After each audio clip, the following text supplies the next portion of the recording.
Hello everyone, I'm Monica Rana. This is Jago Himachal 365 डर के नहीं डट की and you're watching Hillquest News Channel. Let's start with the headlines. Himachal government package failed to cheer traders. Birbhadra's condition stable, said doctor. 1.17 lakh Covishield doses received vaccination from June 14. 370 new cases, 17 deaths in Himachal Pradesh. Limited rural reach, CM skill scheme benefits 428 artisans. Capturing Tololing turning point in Kargil war, says ex-brigadier. Rupees 40 crore relief eye wash, says private bus owners. At 80,834 India, COVID-19 cases lowest after 71 days, the daily positivity rate falls below 5%. Former Punjab Chief Minister Prakash Singh Badal summoned by SIT in Kothapura case. At G7 summit, PM Modi backs for One Earth, One Health approach to combat COVID. Shiv Sena was treated as slaves in erstwhile BJP government in Maharashtra, said Sanjay Raut. Now news in detail. Himachal government package fails to cheer traders.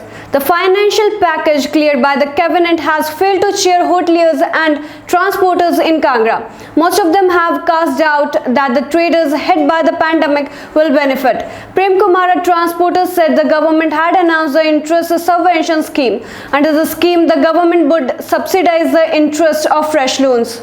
Most transporters would not be able to take its benefit because their account had turned into non-performing assets (NPAs).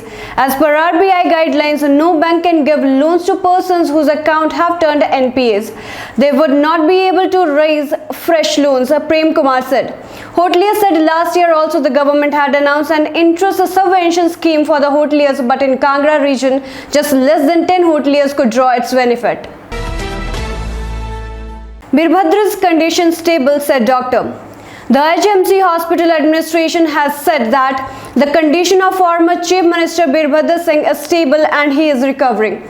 The Congress leader tested positive for coronavirus again on Friday at the HMC, where he had been recuperating from diabetes and heart and kidney related ailments for over a month. Doctors are constantly monitoring his condition. He is being given oxygen through an NRM mask and his oxygen level is 99%, said IGMC Medical Superintendent Dr. Janak Raj. His blood pressure and sugar levels are also under control, he added. 1.17 lakh Covishield doses received vaccination from June 14.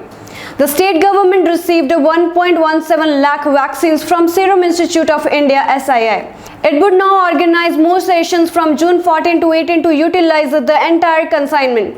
A government spokesperson said that the entire consignment of 1,17,830 vaccines was received instead of the earlier phase delivery scheduled of June 16, 26 and July 2.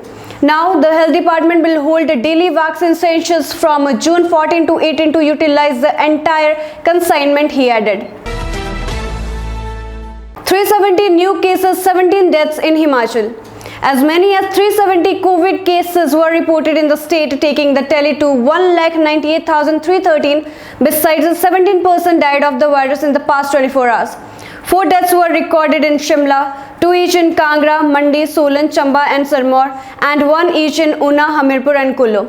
The highest 116 cases were reported in Kangra, followed by 16 in Mandi and 24 in Shimla. Limited rural reach, CM skill scheme benefits 428 artisans. Traditional artisans who have lost their livelihood due to the lockdown can now seek help under the Mukhyamantri Gramin Kaushal Yojana. Besides providing financial aid, the scheme will also help them in passing on traditional crafts to the next generation. However, the scheme launched last year has benefited only 428 beneficiaries due to a limited reach in remote rural areas.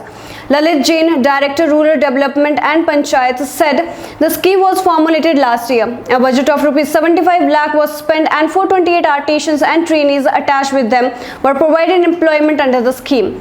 It was decided that any artisans who want to teach his skill to youth would get Rs 7,500 per month under the scheme, and all trainees under him would also get a monthly stipend of Rs 3,000 each, he added. Capturing Tololing turning point in Kargil war, says ex-brigadier.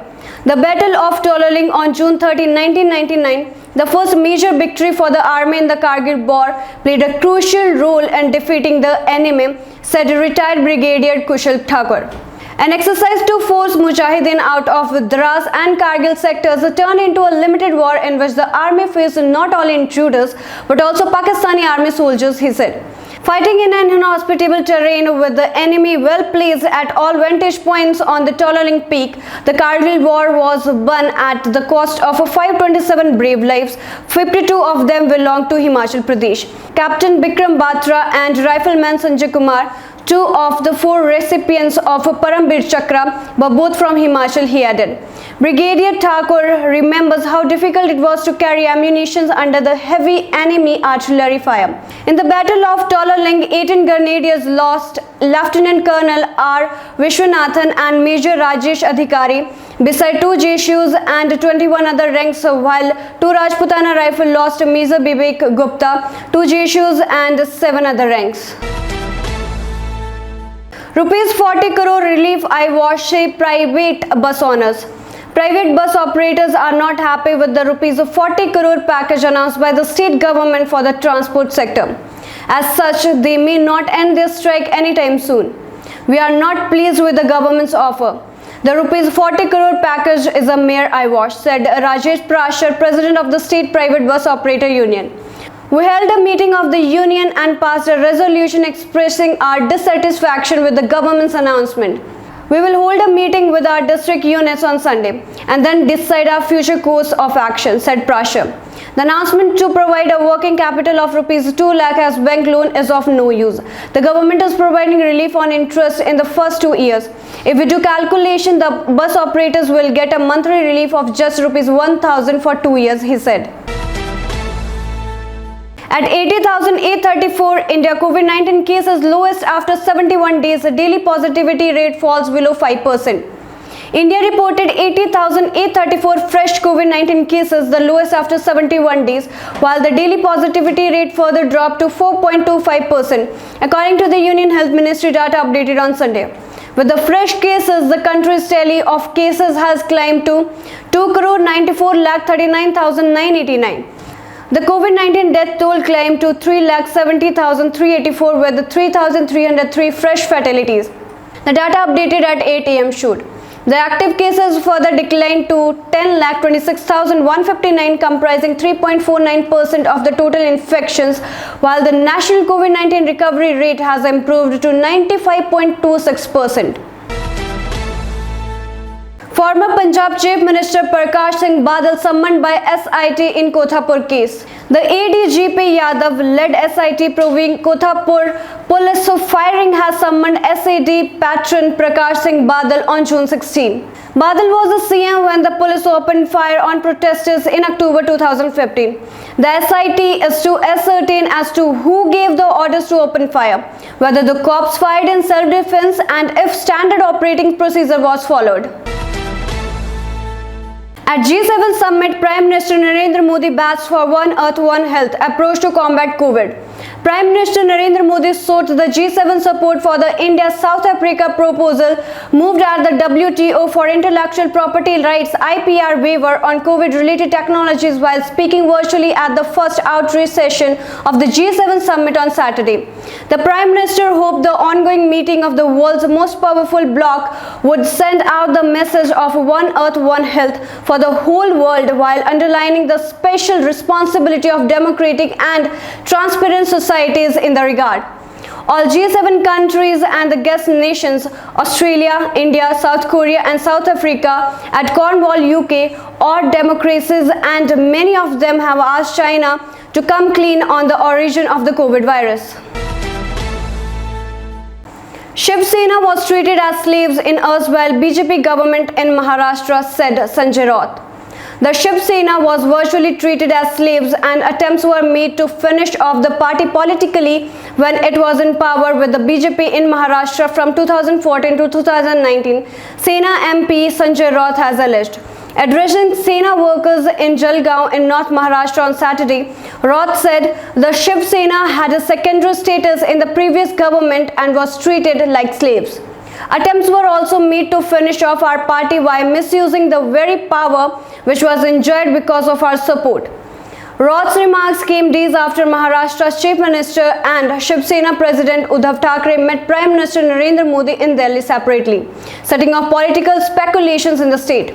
So this is all for this time. Stay connected and keep watching Hillquest News Channel. Thank you. Hello Himachal, Himachal 365 TV सूचना, समाचार, मनोरंजन, education और भी बहुत कुछ लेकर आ रहा है। This is Himachal 365 TV and you're watching Hillquest News. I'm Garima. मेरा नाम है आशीष। ये है हिमाचल 365 टीवी और आप देख रहे हैं हिलक्विस्ट टीवी न्यूज। हम जल्द आ रहे हैं पूरे हिमाचल की ताजा तरीन खबरों के साथ। हर तरह के समाचारों के लिए देखिए हिमाचल 365 टीवी और जुड़े रहिए हिलक्विस्ट न्यूज के साथ। नमस्कार, मैं गरिमा, ये है जागो हिमाचल 365 टीवी, डर के नहीं डट के, और आप देख रहे हैं हिलक्विस्ट न्यूज चैनल। बढ़ते हैं आज के मुख्य समाचारों की तरफ। विक्रमादित्य ने साझा की तस्वीर, बोले मां भीमा काली के आशीर्वाद से स्वस्थ हैं वीरभद्र सिंह।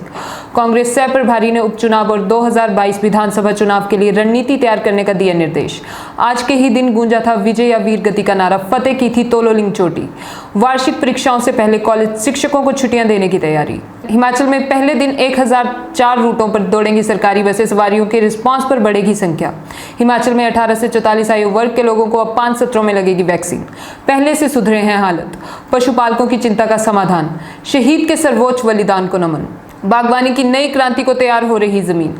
हिमाचल में तूफान से तबाही से उड़े 27 करोड़, 4 दिन मौसम और खराब। अब समाचार विस्तार से। विक्रमादित्य ने साझा की तस्वीर, बोले मां भीमा काली के आशीर्वाद से स्वस्थ हैं वीरभद्र सिंह। हिमाचल प्रदेश के पूर्व मुख्यमंत्री व कांग्रेस के वरिष्ठ नेता वीरभद्र सिंह की हालत में कुछ सुधार हुआ है। रविवार को आईजीएमसी प्रशासन ने उनका शुगर और कुछ रूटीन के टेस्ट किए। इनकी रिपोर्ट पहले से ही बेहतर आई है। उनका ऑक्सीजन स्तर 98-99 के बीच में है। उनके पुत्र व शिमला ग्रामीण से विधायक विक्रमादित्य सिंह उनसे मिलने मेकशिफ्ट अस्पताल पहुंचे। उन्होंने अपने फेसबुक पेज पर वीरभद्र सिंह की फोटो शेयर कर उनकी सेहत में सुधार होने की जानकारी दी है। उन्होंने लिखा है कि मां भीमा काली और आप सभी की दुआ से वीरभद्र सिंह की स्थिति में सुधार है। वे जल्द ही पूरी तरह से स्वस्थ होंगे। वीरभद्र सिंह पिछले काफी दिनों से आईजीएमसी में दाखिल थे। बीते शुक्रवार को दूसरी बार उनकी कोरोना रिपोर्ट पॉजिटिव आई है। इससे पहले एक बार वह कोरोना को मात दे चुके हैं। उस समय उनका मोहाली के निजी मैक्स अस्पताल में उपचार हुआ था। 30 अप्रैल को ठीक होकर शिमला लौटे थे, जिसके बाद उन्हें सांस लेने के लिए परेशानी के कारण उसी शाम आईजीएमसी में भर्ती करवाया गया था। उसके बाद वे फिर से अस्पताल में भर्ती हैं।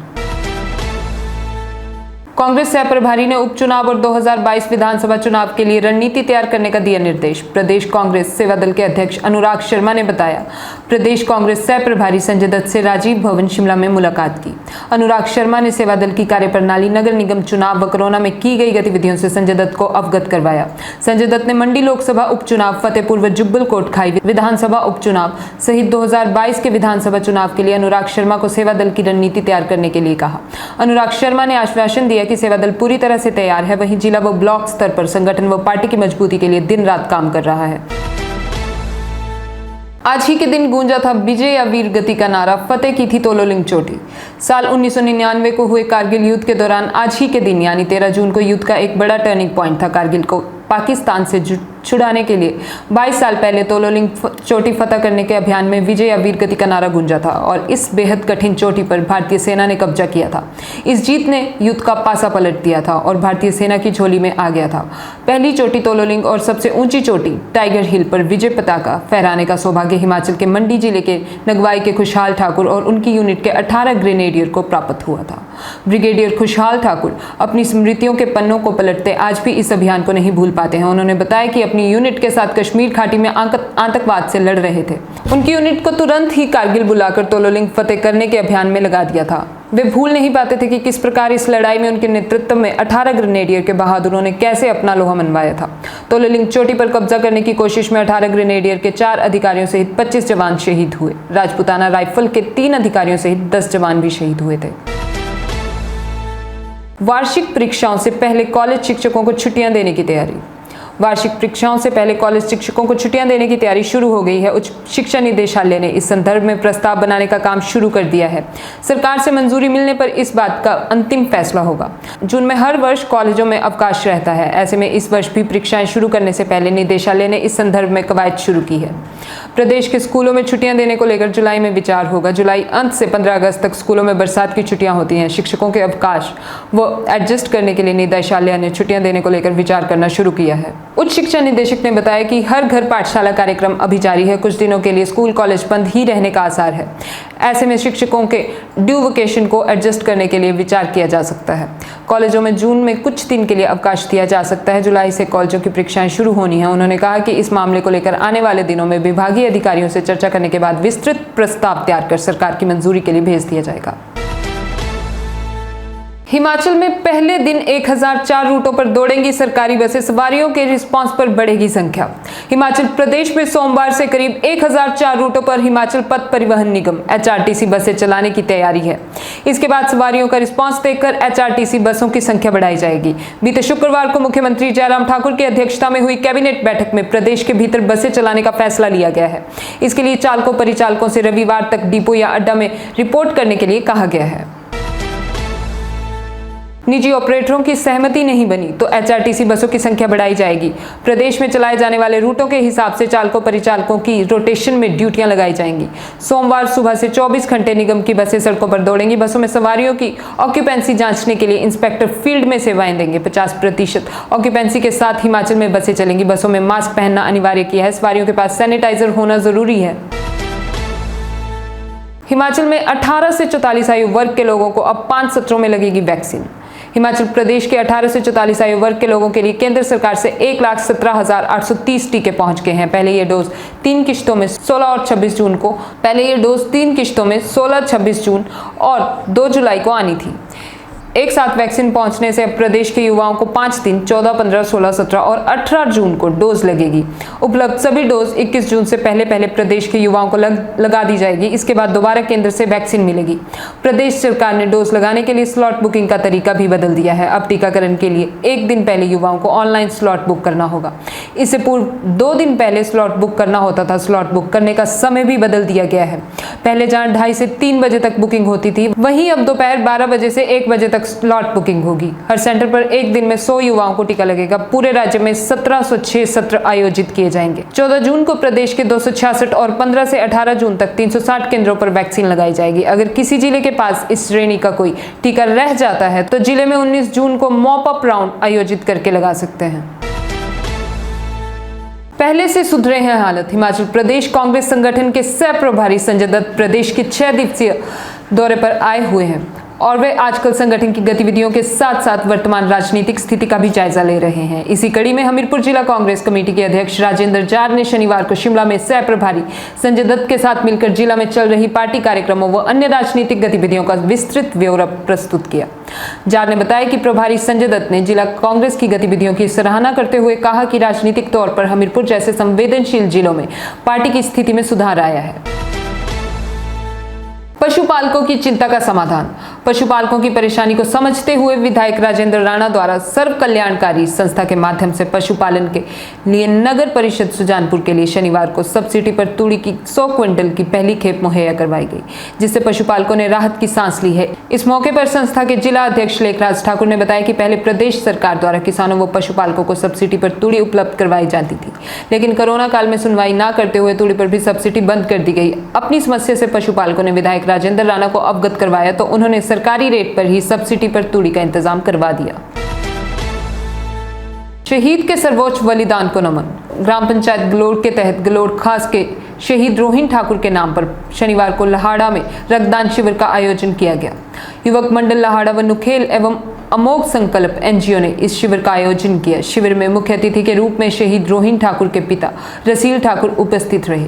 इसमें युवाओं ने बढ़ चढ़कर भाग लिया। इस दौरान युवाओं ने देश के लिए सर्वोच्च बलिदान देने वाले रोहिन ठाकुर को याद किया तथा देश की सेवा करने का भी प्रण लिया।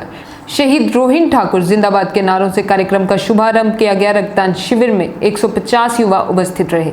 इनमें से लगभग 110 युवाओं का पंजीकरण हुआ और समय का अभाव होने के चलते 88 युवा ही रक्तदान कर पाए।